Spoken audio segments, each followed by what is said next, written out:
Hi, this is Donniel Hartman and Yossi Klein Halevi from the Shalom Hartman Institute. And this is our podcast, For Heaven's Sake. Now, Israel in ceasefire. Today is day 494, in which our hostages are, as we now know, well, some of them are dead, and those who are alive are basically being starved to death.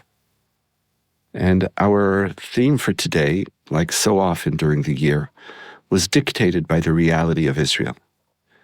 And there's no issue more central to Israeli public discourse, private discourse, on the news, in the newspapers, in families, people one to each other. I can't tell you how many times. It's simply faces of the hostages. When this last three came home, basically half the size, emaciated. Or as the doctor said, they were at a verge of starvation, which was about to lead to death. Death was imminent. We've seen everything. Israelis have seen everything this last year. They've seen everything, done a lot. October 7th, people saw, we imagined, but I think it was so horrific we didn't show the full pictures. Here, you just saw the face of, not just of the hostages, but also what we experienced as the face of evil. And it hit Israelis so deeply. If after Trump announced his Gaza real estate deal, there was intrigue or interest, and Netanyahu said we have to investigate, and Benny Gantz says, he's thinking out of the box, let's talk, whatever it is. After Shabbat, when we saw these faces, it's like, for Israelis, it's self-evident that we need a transfer. And it's, for many Israelis, again, our theme today is to try to understand what's happening in Israeli society. Last week we did an assessment, a moral and a practical assessment of what this even means. And for me still, transfer is so antithetical to everything that I feel as a Jew and as a Zionist. And I would have great difficulty embracing an Israel which engages in transfer. It's just, for me, there's lines that just, this is not who we are. But one of the great advantages is that it's almost self-evident everywhere in the world. Yossi, you and I, we spoke with a very serious diplomat today who said it was like self-evident that it's not going to happen. But there are two places where this plan is alive and well. One is in Trump's world, which starts first and foremost by him.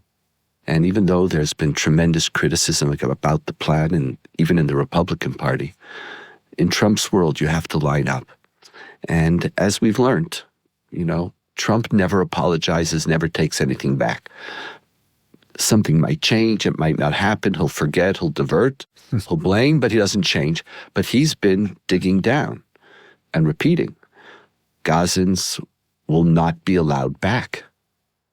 And the notion of it being a voluntary transfer, everybody has to leave, but it'll be voluntary because why would they not want to improve their life and get out of a death scene?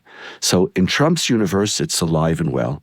The only place outside of Trump's universe that this plan is being taken seriously, it's actually now even more than seriously, it's almost like a lifeline, is in Israeli society.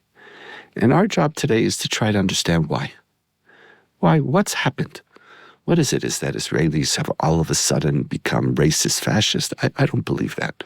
So our job today is to try to figure out how we understand Israeli society. And so why for us has this been embraced to the level of almost self-evidency? I think you and I share this sense of astonishment. I'm using a neutral word. It's a great word. How did it come to pass? How did it come about so quickly, where virtually the entire political establishment, right, center, even to some extent the left, has been muted in its condemnation of the idea of transfer, the mainstreaming, as we talked about last week, of Mayor Kahana's ideas that were once considered to be so beyond the pale. And when I say once considered, I mean 2 weeks ago. Right. You know? As so far, right. Yeah. In our ancient history, yes. Right. And how volatile the situation is here. And in trying to understand this, I've been speaking to a lot of people. I've been calling up friends, Israelis, whose opinion I respect, and asking them what As they long as think. it's not taxi drivers. No. Good, Well, because taxi drivers, you don't have to ask what they think. they'll tell share you. Right. But no. These are people whose opinion I often rely on. And I asked them what they thought. And almost every one of them said, let's see if it can happen.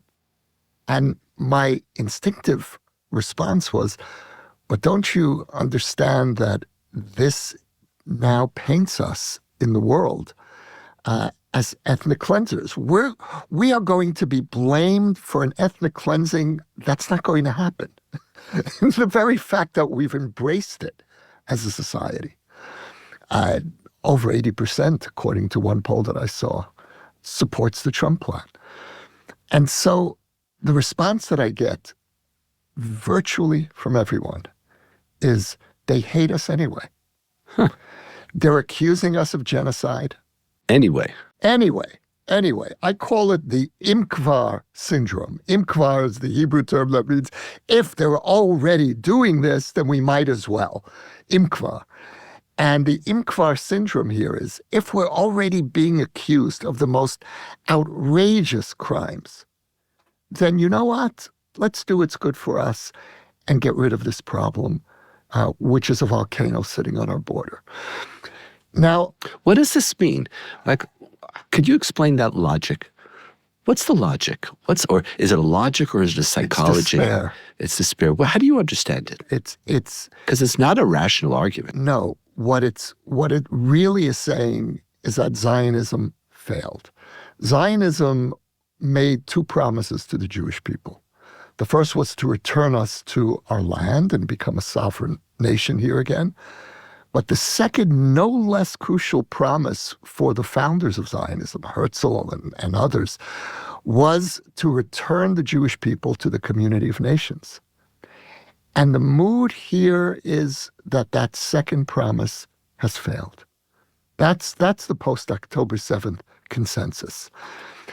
And the depth of outrage and hurt, even deeper than the outrage, is the sense of aggrievement that so much of the world has so readily portrayed us as what Hamas really is. And there are consequences to this. And that's playing out in the public. That's one of the reasons. It's not the only reason. But one of the factors is imkva. And this reminds me of the last great outbreak of imkva in Israeli society, which happened in 1975. 1975, the settlement movement, Gush Emunim, was just getting going. They were repeatedly trying to settle in the northern West Bank, in Samaria, and the labor government of that time, headed by Yitzhak Rabin, kept sending the army in and unceremoniously evacuating them. And they kept trying to settle at a place called Sebastia. It was an abandoned Ottoman railway station. And 2 weeks after the UN voted to declare Zionism racism, November 9th, 1975, they tried one last time, an eighth time. And this time the government backed down. And I did some research into it, because why did the government back down then? And it was staring me in the face. The Zionism racism resolution radicalized Israeli society. I read op-eds by liberal columnists who wrote, until the UN vote, I was against settlement. Now, what do we have to lose? This is a Zionist response. Screw them. And it wasn't coming from this place of endorsing the settlements. It was coming from this place of rage and hurt. and the sense that Zionism failed to restore us to the community of nations. Fast forward literally 50 years later, and we're back in a Sebastia moment. And it's taking its deepest expression It's this. in this. Really interesting. There's something very sad about it, but very human.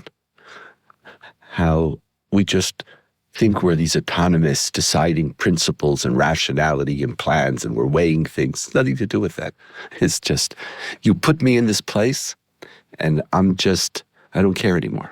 Like, what you're going to think of me just doesn't matter. And it's interesting, Donniel, because Israelis always used to say, we don't care what the world thinks, but they did. We always do. That's the funniest thing. We obsess about it, but we obsess about it.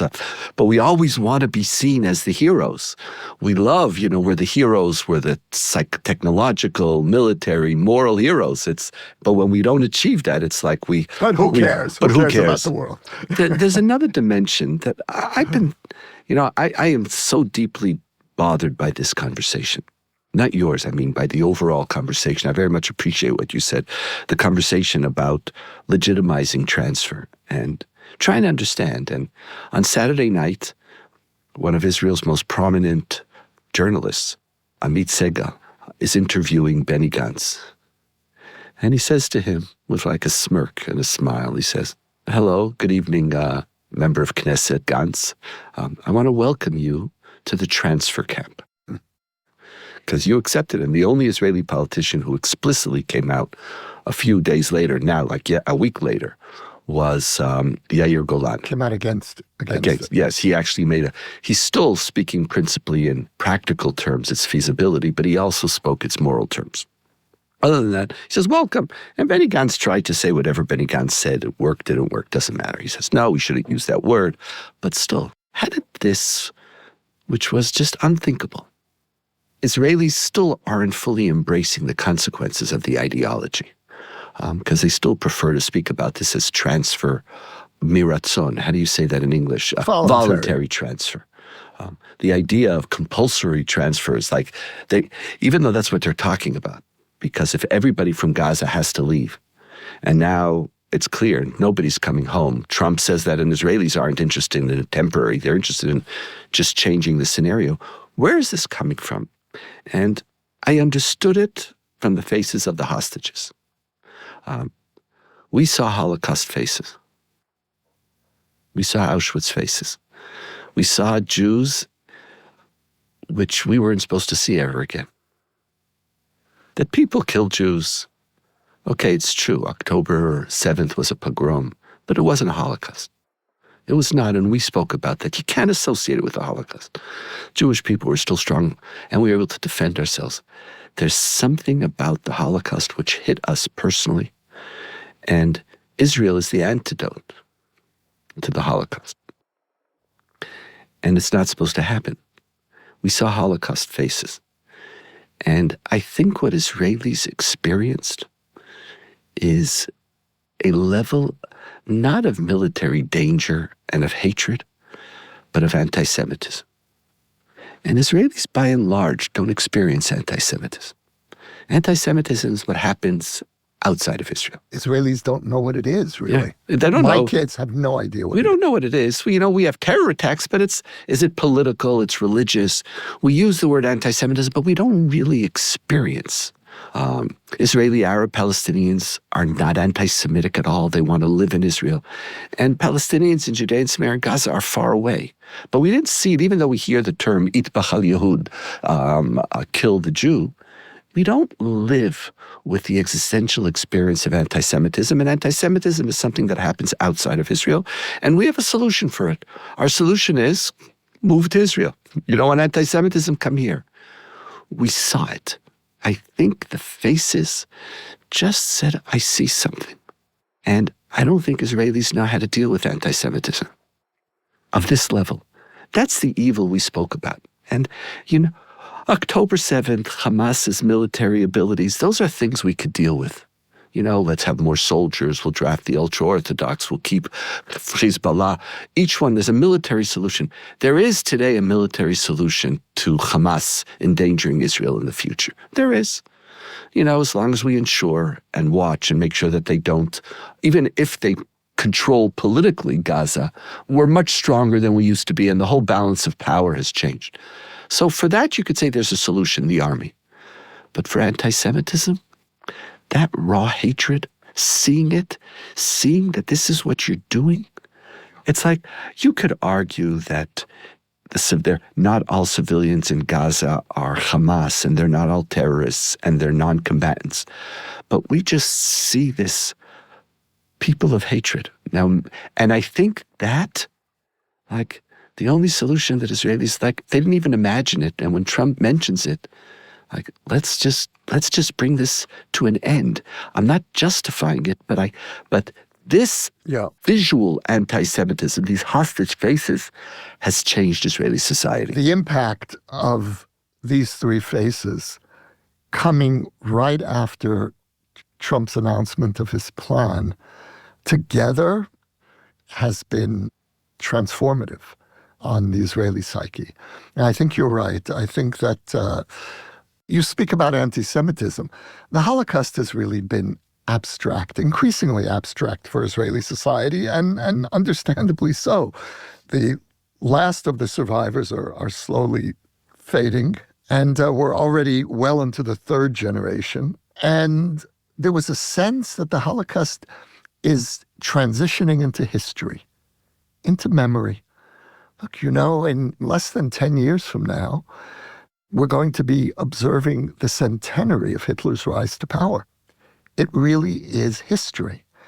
And then suddenly these faces appear, and the black and white old photographs suddenly come alive.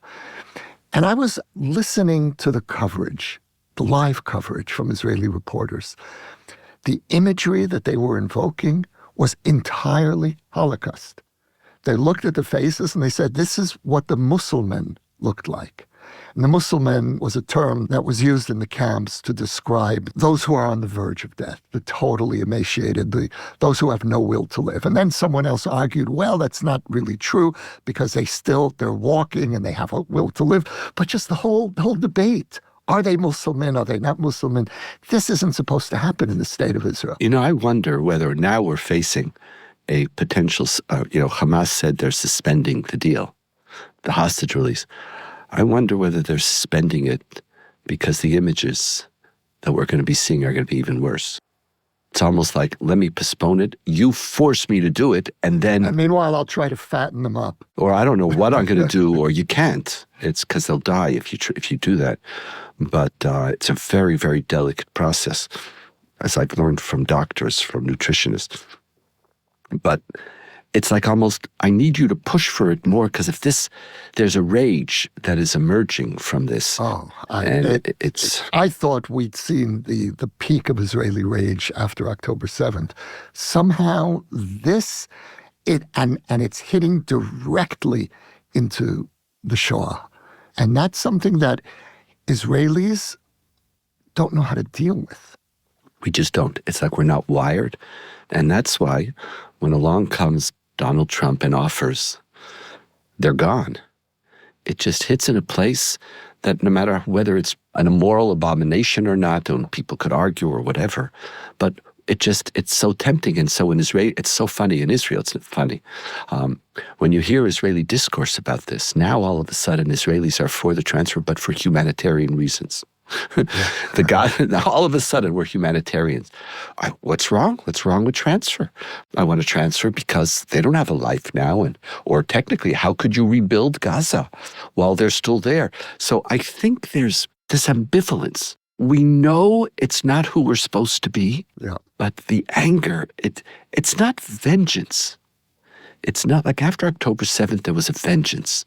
When you see the faces, you just say, I have no possibility of a future with you next to me. One of Israel's leading reporters, Dadi Kushmaro, said when he saw the faces, he couldn't control himself. He said, who can live next door to these people? Trump is right. We have to get rid of them. And he didn't plan this. He himself No. And no one contradicted him. That was that moment, that first encounter. You see, right? Because like Israeli society is always waiting to see the faces. That's the picture we're waiting for. I'd like to introduce an idea. I want to talk with a key piece of Torah that I was raised on. An article that my father wrote in the 80s, early 80s, called Auschwitz or Sinai. And my father challenged Jewish people to say, who do we want to be? You know, he was very different than your Abba and the way you were raised. I'd say. And he said, what do you want to do? Do you want to build a Jewish community on the memory of Auschwitz? That this is what defines us as Jews? That the hatred of others and some sense of unity and collective loyalty to prevent the never again notion. Is this the Jewish story? Or is the Jewish story Sinai, a system of values and laws that demands and challenges us to greatness, to moral, spiritual greatness? And he said, like, that's our choice. And I was raised on that. And there's something, as I was thinking about that article for today, my father believed in the 80s that Auschwitz was a memory. And he was saying, what do you want to do? You want to build your identity on a memory, or do you want to build your identity on a value system? I think part of what we're being challenged today is in the faces, and I'm not saying this is Auschwitz or this anti-Semitism is not a memory, and it's not on social media. It's not just on camp. It's not like someone said something that made me uncomfortable, or someone judged Israel inconsistently, to critique Israel more than you critique others. There is a level of existential anti-Semitism that you see. And here, the challenge that my father didn't imagine, but I believe this is my challenge, this is our challenge, is it's not Auschwitz or Sinai. When you're experiencing this level of anti-Semitism, how do you bring Sinai into the story? And it's very hard. I understand Israelis. I'm like shocked by it. You used the word astonishment. I'm disturbed by it. But when I think about it, I can understand psychologically what's going on. But my father gave us a choice, Auschwitz or Sinai. And I think part of the great challenge that we're facing now is Sinai in the midst of this anti-Semitic experience. You've put your finger on what always aggravated me about your father's essay. And that, of course, is his most well-known essay. It's a canonical text here at the Institute. And what deeply troubled me about the essay was one word, or. Auschwitz or Sinai. Auschwitz and Sinai. See, he thought Auschwitz was yesterday. That's why he could say or. But even if it's yesterday, it's such True. a revelatory moment in Jewish history. And it undermines the credibility of the argument. Because of course I agree with him. Of course Sinai has to supersede Auschwitz, but not erase it. Right. It's true. For him, it was an either or. And I appreciate your critique. But today, it's certainly not an either or. Today, it's Auschwitz and Sinai. So how do you do that? How do we bring this? How do we bring some Sinai? This whole moral conversation that you and I take for granted, that Israelis aren't even willing to think about. How do we bring that back into the conversation? I just want to say one thing about, before dealing with this, going back to your observation about this was Israelis' moment of encountering anti-Semitism literally and metaphorically face to face. This was the moment for Israel that the rest of the diaspora has been experiencing since October 7th. Right. They have been experiencing the renewal of anti-Semitism in its most raw form. And we've experienced the renewal of existential threat, but different. Now, in some way emotionally, we're aligned with the diaspora. But world Jewry doesn't have the option of banishing anti-Semites. So so paradoxically, when Israel says to world Jewry of transferring American, like when Israel encounters anti-Semitism outside of Israel, it says move here. And when it encounters it here, it says, I want to move you outside of here. It's always moving because anti-Semitism, you don't deal with it. Like, what are you supposed to do with this raw hatred? Okay, maybe it takes a generation of re-education, but when you experience it, your immediate instinct is move. It's like, this is not something that you accommodate in the midst of your life. And I think part of the evidence that it's not existential anti-Semitism to such an extent, to such a degree, for example, in North America, is the fact that most North American Jews aren't even contemplating moving. They're not selling their real estate holdings. So I'm not belittling it, but here it's this Gaza, this level of starving and reminding us of that evil. I just want to move it outside. So do you have any ideas on how do we go beyond? I'll answer in a personal way. And that's my own family experience. And my father emerged from the Shoah determined not to have children. And he said, it ends here. I am not going to be responsible for bringing Jewish children into the world. And the story that he told me that I grew up on, I was 5 years old when he's telling me about how he and his friends, right after the war, they sat around and they got drunk all day. Not just all night, all day. And then he tells me this story that one day he had a vision of his parents who were killed in the war. And they came to him and they didn't say a word. They just looked at him with severity. And I don't know if he was drunk. I don't know if he thought this was a real vision. I don't know. But this is the story he told me. He said, I understood that they were telling me, is this how you were raised? And then from that moment, he pulled himself together. And then he actually turned his parents' home into a shelter for Jewish girls coming back from the camps. And so he turned all of this nihilism into a very Jewish response. And that was his Sinai moment. Now, that's a personal story.